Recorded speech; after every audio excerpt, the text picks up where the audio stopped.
왕의 다스리심을 이 세상에 드러낸 분이 예수 그리스도이시죠. 왕 되신 예수는 여전히 사단의 영향력 아래에 있는 사람들에게 하나님의 나라가 임했음을 선포하셨고, 또 그 임하신 하나님 나라를 보여주셨습니다. 예수께서 행하신 여러 가지 사역은 단순히 예수가 메시아라는 것을 보여주기 위함이 아니라 하나님 나라가 지금 여기 실제로 임했다 하는 것을 보여주는 사역이었습니다. 보여주신다기보다는 예수의 사역 그 자체가 하나님의 나라였습니다. 예수께서 그 드러내신 하나님의 나라는 그 사단의 영향력 안에 있는 그 사단의 나라에 침노에 들어갔고, 그 안에서 영향을 받고 사는 사람들의 세계관을 바꾸어 주었습니다. 사람들은 예수께서 가르쳐 주시는 말씀과 귀신을 쫓아내며 병을 고쳐주신 것을 보면서 어떻게 이러한 일이 가능한가? 어떻게 이러한 일들이 오늘 우리가 살고 있는 삶의 현장에서 일어날 수 있는가? 저 사람 이상한 사람 아닌가? 라고 생각을 했습니다. 그들은 지난날 선지자들을 통해서 이러한 일들이 일어나는 것은 인정했습니다. 과거에는 그럴 수 있었다라고 생각을 합니다. 그래서 그들은 그 예수를 생각할 때에 그 예수조차도 지난날에 이어지는 선지자 중에 한 사람 아닌가라고 그렇게 생각을 하게 되죠. 그들은 예수에 대해서 예수가 그들이 그토록 기다리던 메시아, 그리스도라고 생각하지 못합니다.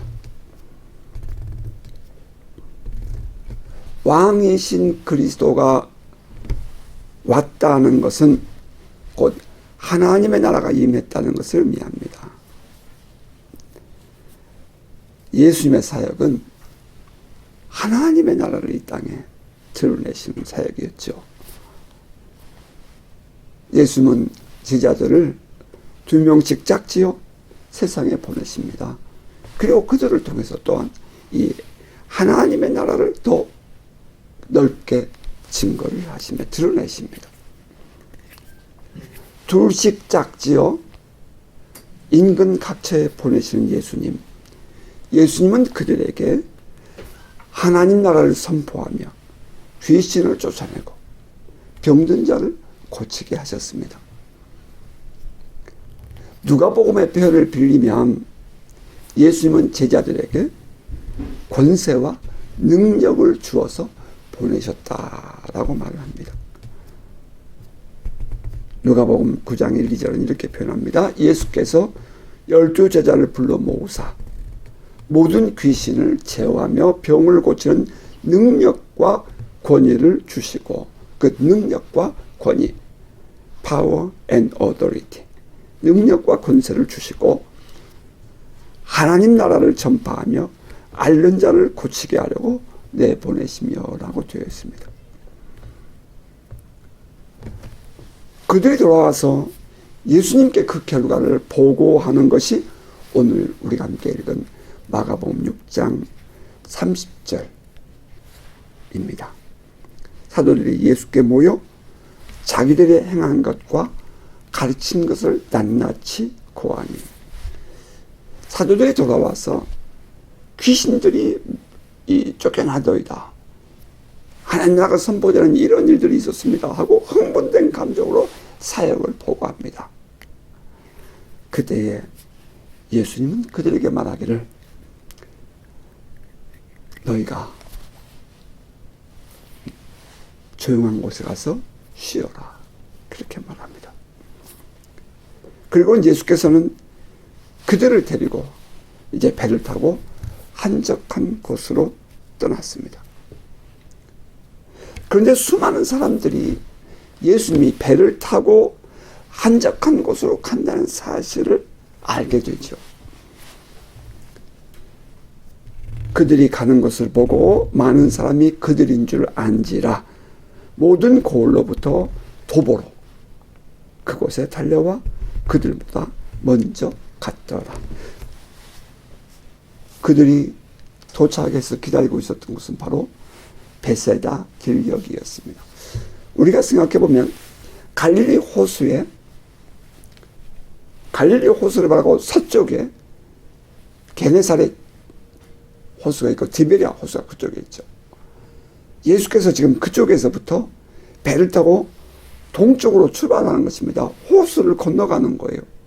그런데 사람들이 예수께서 배를 타고 건너간다는 사실을 알고는 이 게네사렛에서부터 저 호수를 삥 둘러서 가는 도중에도 마을들이 있었습니다.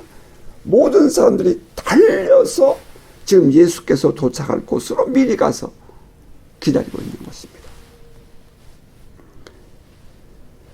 사람들은 예수와 제자들이 건너편 베세다에 있는 그 들녘으로 갈 것을 알았습니다.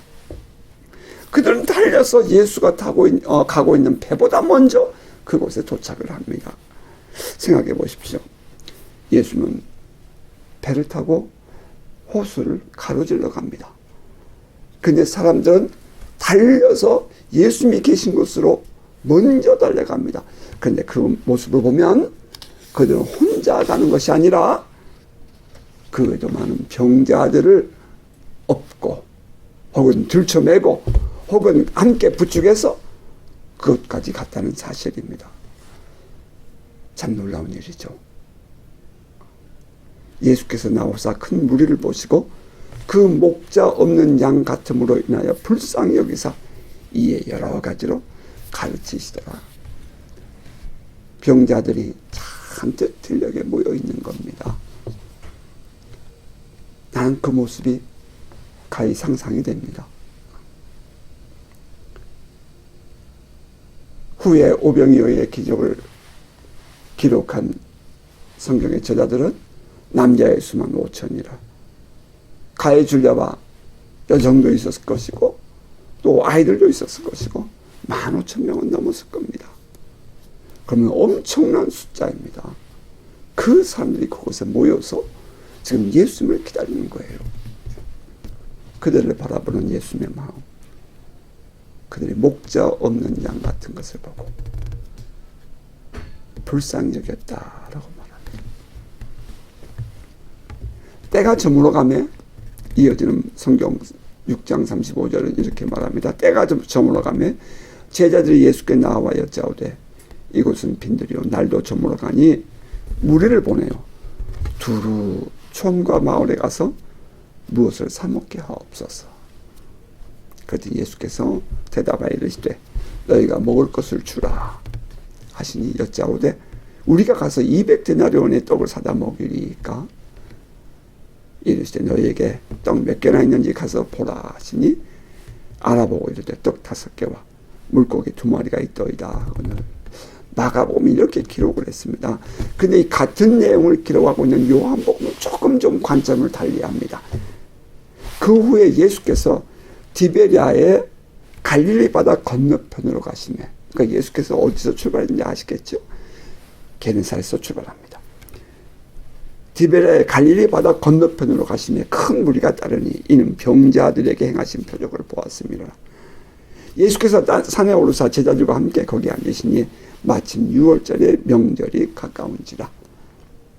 예수께서 눈을 들어 큰 무리가 자기에게로 오는 것을 보시고 빌립에게 이르시되 우리가 어디서 떡을 사서 이 사람들을 먹이겠느냐 하시니 이렇게 말씀하시면 친히 어떻게 하실지를 아시고 빌립을 시험하고자 하심이라.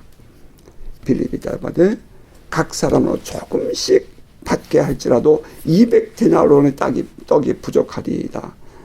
제자 중 하나 곧 시몬 베드로의 형제 안드레가 예수께 여짜오되 여기 한 아이가 있어 보리떡 5개와 물고기 2마리를 가지고 있나이다. 그러나 이것이 이 많은 사람에게 얼마나 되겠습니까? 라고 말합니다. 이 요한은 이미 답을 알고 있는 듯, 어떤 사건이 앞으로 일어날 것인지를 알고 있는 듯 예수와 제자들의 대화를 기록했습니다. 예수께서 빌립에게 우리가 어디서 떡을 사서 이 사람들을 먹이겠느냐 라고 묻습니다. 이것을 요한은 예수께서 빌립을 시험하시기 위해서 물었다 라고 표현했죠. 우리가 어디서 떡을 사서 이 많은 사람들을 먹일 수 있겠느냐? 그에 대한 답은 예수 안에 있었습니다. 그에 대한 답이 예수 안에 있었습니다. 그리고 안드레는 한 아이의 보리떡 5개와 물고기 2마리를 가지고 오며 이것이 이 많은 사람들에게 무슨 영향을 주겠습니까? 어떻게 이 많은 사람들을 먹일 수 있겠습니까? 라고 말합니다. 오늘 우리의 인생이 이렇죠. 늘 없다, 부족하다, 안 된다. 이것 갖고 어떻게? 이것밖에 없네. 이제 그런 생각을 하고 사는 거죠. 늘 굶주림으로, 늘 배고픔으로, 족함이 없는, 예수님과 함께 살고 있으면서 예수님이 이곳에 계신데도 불구하고 이것 갖고 뭐 하겠어요? 이런 인생을 사는 거예요. 참 안타깝죠? 답은 이미 예수 안에 있는데 말입니다.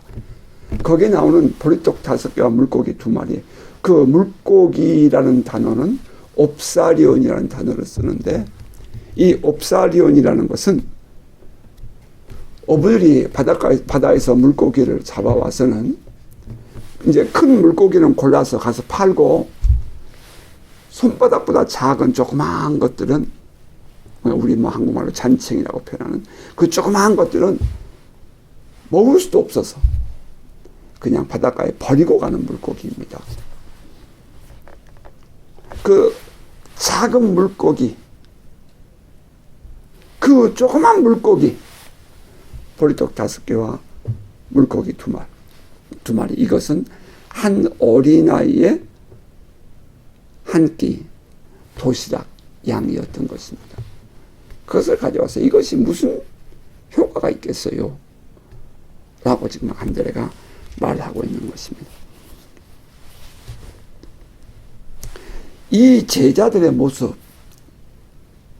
우리가 어떻게 돈이 있어서, 200데나리온어치를 사온들 이들에게 어떻게 먹일 수 있겠어요? 하는 빌립의 모습과, 또 오병이어를 들고 와서 이것이 무슨 효과가 있겠어요? 말하고 있는 이 안드레의 그 모습, 그것은 앞으로 예수께서 행하실 기적의 대조가 되어 믿음 없는 오늘날의 사람들의 모습을 보여준다 라고 하겠습니다. 요한은 현실 속에 길들여져서 하나님 나라를 누리지 못하는 사람들을 지적합니다. 요한의 이 표현은 물질 세계, 혹은 현실 세계, 혹은 보이는 세계를 의지하고 살아가는 그 세계관을 가진 이 세상 사람들에게 하나님의 나라는 사실이며 실제로 존재한다 하는 것을 보여주기 위한 대조였다는 것입니다. 현실 속에 살아가는 사람이라면 어떻게 그렇게 대답하는 빌립을 나무랄 수 있으며 또 안드레의 말, 그 믿음 없다고 말할 수 있겠습니까? 이에 대한 예수의 대답은 또 이렇습니다. 그들을 책망하지 않아요. 제자들에게 명하사 모든 사람에게 때를 지어 푸른 잔디 위에 앉게 하시니 때로 100명씩 또는 50명씩 앉은지라 라고 말합니다. 제자들에게 저 사람들을 앉혀라. 그랬더니 100명 혹은 50명씩 그들이 무리지어 앉았습니다. 성경은 계속해서 이렇게 기록하죠. 예수께서 떡 5개와 물고기 2마리를 가지사 하늘을 향하여 축사하시고 하늘을 우러러 축사하시고 떡을 떼어 제자들에게 주어 사람들에게 나누어 주어 먹게 나누어 주게 하시고 또 물고기 2마리도 모든 사람에게 나누심에 다 배불리 먹고 남은 떡 조각과 물고기를 12바구니에 차게 거두었으며 떡을 먹은 남자는 5,000명이었더라. 일반적인 사람들의 관심은 우병이어로 어떻게 그런 말 거기에 관심이 있죠. 하늘을 향하여 축사하셨기 때문에 이게 무슨 뜻이지? 사람들 거기에 관심이 참 많아요. 또 한편은 떡과 물고기가 언제 이렇게 많아졌지? 언제 이렇게 증식 멀티플라이 됐지? 이렇게 이제 사람들 그런 데 관심이 많다는 것입니다. 그러면서 사람들은 이것은 불가능한 일이야.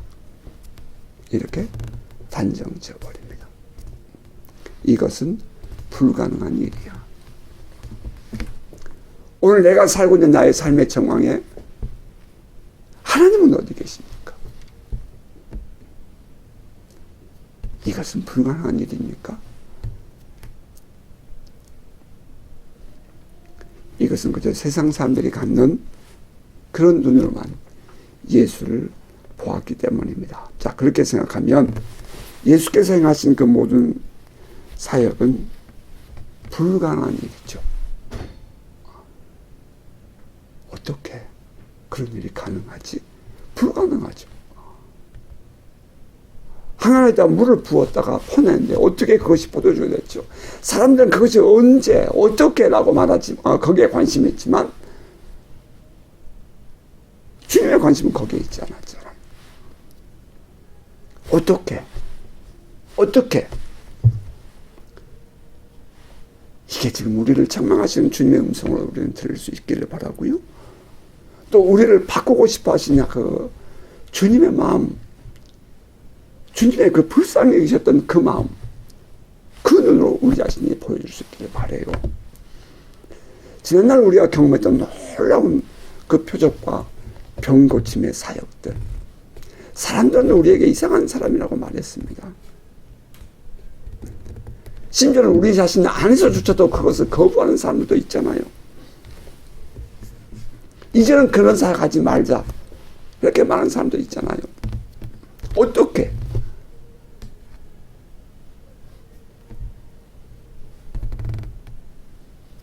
예수께서 행하신 이 모든 사역들, 다시 말하면 이 오병이어의 기적을 통해서 예수님은 우리에게 무엇을 가르쳐주고 싶으셨을까 하는 것입니다.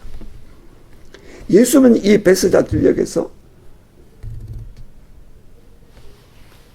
오병이어 5개의 보리떡과 2개의 옵살이어 물고기를 멀티플라이 하시면서 증식하시면서 우리에게 무엇을, 아니 제자들에게 무엇을 보여주고 싶으셨을까?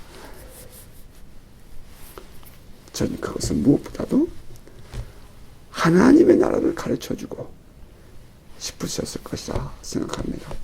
지금 예수님은 그 앞에도 그곳에 모여있는 자들에게 하나님 나라를 가르쳤고요. 계속해서 지금 하나님 나라를 지금 그들 가운데서 함께 살고 있는 것이거든요.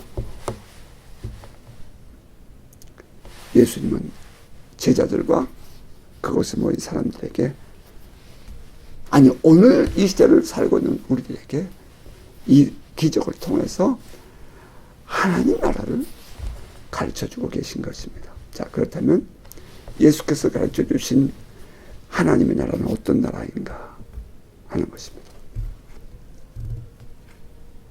모든 것이 가능하신 하나님 나라입니다.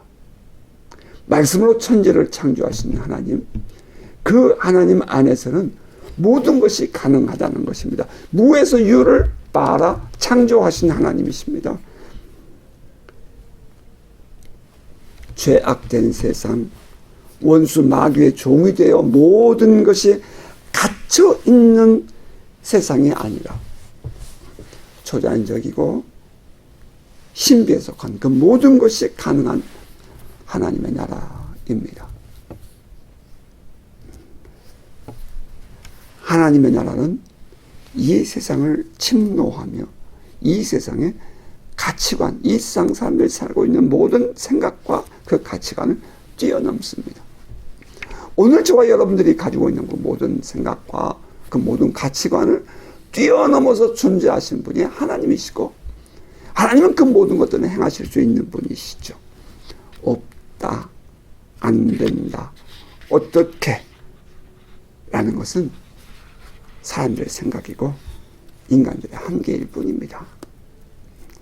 하나님이 하시면 모든 것이 가능합니다.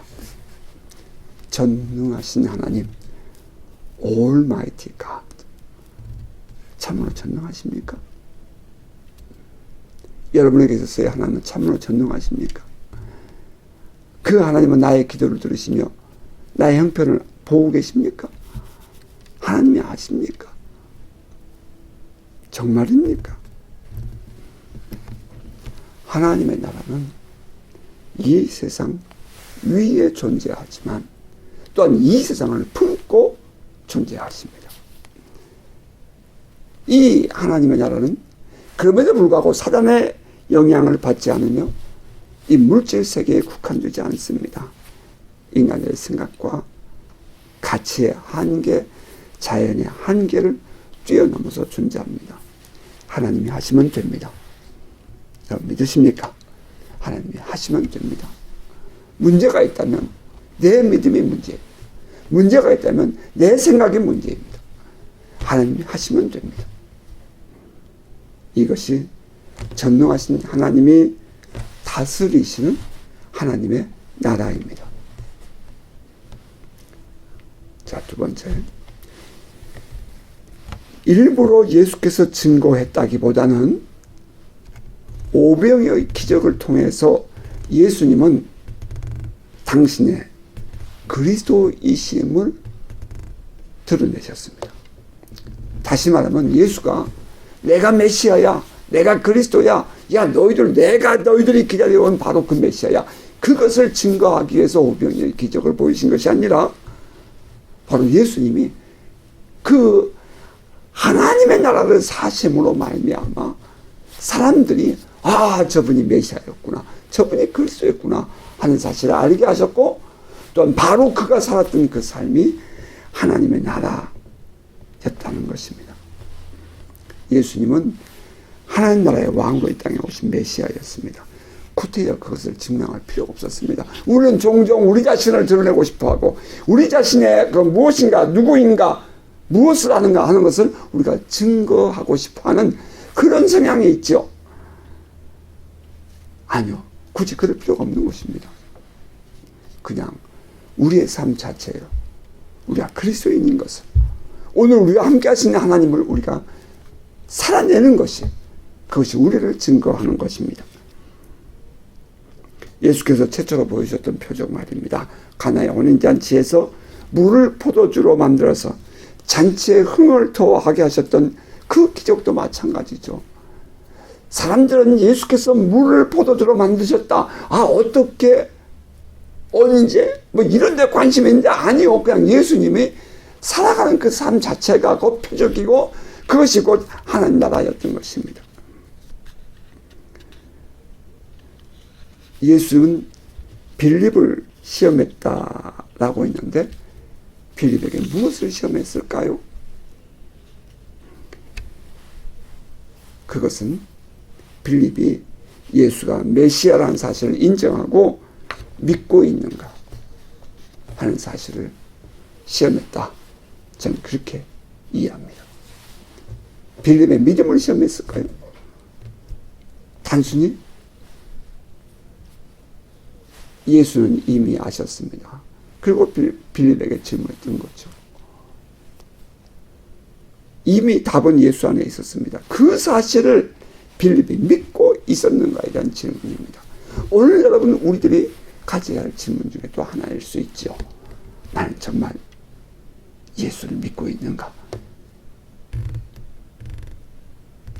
눈앞에 보이는 15,000여 되는 그 많은 사람, 그 사람들은 현실이고, 이 사람들을 먹일 수 있는 음식이 없는 것도 현실입니다.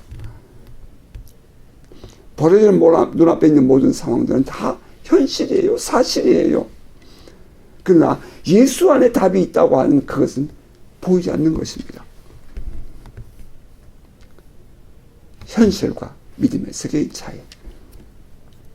그런데 그 매우 현실적인 빌립의 대답을 아시면서도 예수는 그에게 시험을 했다라고 말합니다. 빌립은 예수를 따라다녔지만 그분을 통해 드러나고 있는 하나님의 나라에 대한 이해는 부족했습니다. 이것이 단순히 빌립만의 문제일까요? 어쩌면 오늘날 우리가 예수를 믿고 살아가는 우리들의 문제일 수도 있지 않을까요? 오늘 우리들의 삶의 그 문제의 해답은 참으로 예수 안에 있습니다. Believe in Jesus. 예수 안에 우리의 믿음을 두어야 합니다. 그것이 오병이어의 이 기적에서 예수께서 제시하시는 하나님의 나라이기도 합니다. 자, 이제 세 번째는 이 기적을 통해서 우리가 깨닫는 것은 하나님의 나라는 멀리 있는 것이 아니라 오늘 우리가 살고 있는 이 세상에 공존하고 있다 하는 사실입니다. 우리가 사는 이 세상, 우리의 삶의 현장에서 우리는 하나님의 다스리심을 볼 수 있어야 합니다. 누구나 똑같이 다 함께 사는 세상입니다. 믿음을 가진 자나 믿음이 없는 자나. 이 일반적인 우리의 삶의 현장에서 그럼에도 불구하고 하나님의 개입은 계속해서 지금 일어나고 있는 것입니다. 다만 그것을 사람들이 모르고 있을 뿐입니다. 원수는 우리 안에 믿음의 눈을 가리고 우리의 마음을 빼앗아서 하나님의 일하심을 보지 못하게 하는 것입니다. 이것이 사단이 하는 짓거리죠. 하와를 유혹했던 그 사단의 유혹 말입니다. 우리로 하여금 하나님을 보지 못하게 하는 이런 하나님에 대한 신뢰심과 믿음을 갖지 못하게 하는 이 원수의 장난. 그 앞에서 무력해진 우리 신앙인들의 모습. 안타깝죠?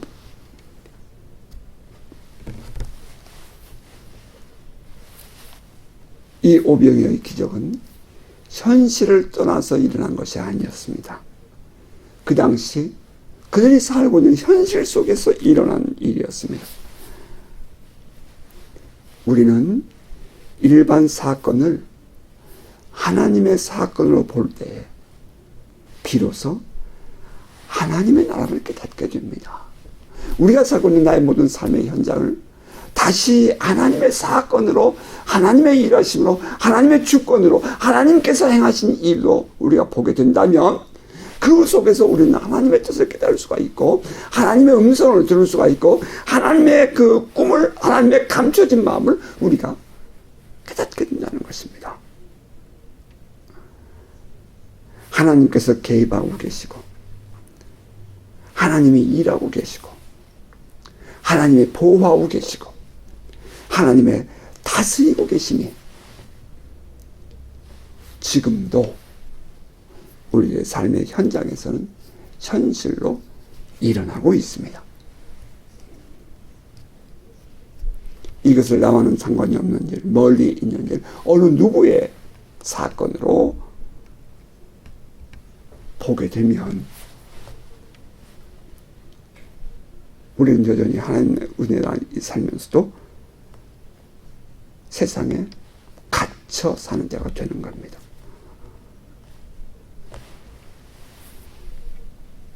하나님이 오늘 나의 삶의 현장에 날마다 매 순간마다 함께 일하고 계신다. 나를 보호하고 계신다. 그 하나님이 믿어지고 그 하나님이 신뢰되고 그 하나님을 온전히 나의 주인으로 맡기고 살아갈 때에 우리는 비로소 하나님이 살아가시는, 하나님이 이끌어가시는, 하나님이 인도하시는 그 하나님의 다스리심 속에 우리가 들어가게 되는 것입니다. 세상과 신앙은 분리된 것이 아니라 세상을 신앙으로 살고 신앙은 세상에서 삶으로 나타나야 합니다. 이때 비로소 우리는 하나님 나라를 오늘날의 삶의 현장에서 경험하는 것입니다. 이것이 가능한 것은 우리가 예수 그리스도를 믿음으로 하나님의 자녀가 되고 하나님의 백성이 되었기 때문입니다. 이 믿음이 중요한 거예요. 믿음을 가진 사람이 세상 의지하고 사는 것만큼 어리석은 일은 없을 거예요. 우리는 믿음으로 사는 것입니다. 믿음으로 살리라. 믿음으로 살리라. 믿음으로 사는 것입니다. 주님 안에 뿌리를 깊이 내린 믿음으로 주님으로부터 주어지는 능력과 권세를 가지고 살아야 합니다. 안드레처럼 이것 가지고 무엇을 할 수 있을까? 이것밖에 없네. 그러면 불안하고 욕심 내 안에, 그리고 이제 이 욕심을 부리게 되고 이제 그 안에 갇히게 되는 거예요. 그러니까 갈수록 더 가난해질 수밖에 없는 거죠. 마음이 가난해집니다. 삶이 가난해지는 거예요. 하나님의 풍요하심과 하나님의 넉넉하심을 누리지 못하는 거죠. 이것 가지고 뭐 할 수 있을까? 이것밖에 없네. 너무나 가난한 영성 아닐까요? 이게 정말 신앙인들이 가질 수 있는 그 오병의 기적을 일으키시는 예수를 믿는 삶의 모습이라고 말할 수 있을까요? 부족하지만 그것조차도 주님께 드리고 맡기면 주님은 엄청난 일을 행하십니다. 오늘 나의 삶, 이 안에서 내가 모든 것을 주님께 맡기고 주님께 의지하고 살아가면 주님은 우리 앞서 행하십니다. 이때 주님이 우리에게 물으시는 것이 뭐예요? 제자들에게 물으셨죠. 너에게 무엇이 있는가? 가서 보아라. 그 말씀 속에 그 다음에 우리에게 주님이 하시고 싶은 말씀은 내가 이 일을 할 것을 내가 믿느냐 하시는 것입니다. 믿음입니다. 주님은 우리의 믿음의 분량대로 믿음의 분량만큼 주시고 누리게 하십니다. 믿음의 분량만큼. 여러분 잘 기억하십시다. 주님이 우리에게 요구하신 것은 뭐예요? 믿음이에요. 믿음의 분량만큼. 여러분의 믿음의 분량만큼. 여러분이 믿는 만큼 하나님 나라를 누리게 될 것입니다.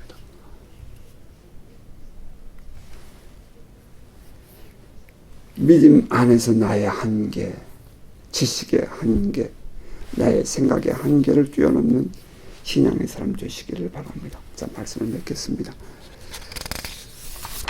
오병이어의 기적, 이것은 단순히 예수의 신비한 능력, 메시아의 전능하심을 보여주는 것이 아닙니다. 어떤 분은 예수니까 이런 일을 할 수 있지. 아니요. 우리는 그렇게 생각하면 안 됩니다. 우리는 주님의 이 기적 속에서 하나님의 나라를 볼 수 있어야 합니다. 그 하나님의 나라는 그때만 가능한 것이 아니라 지금도 우리의 삶의 현장에 함께하는 그 하나님의 다스리심 안에서 이루어지고 있음을 신뢰하고 받아들이십시다. 우리 주님은 어제나 오늘이나 영원토록 동일한 분이십니다. 하나님의 나라는 지금도 우리 안에서 이루어지고 있습니다. 이것을 믿습니까?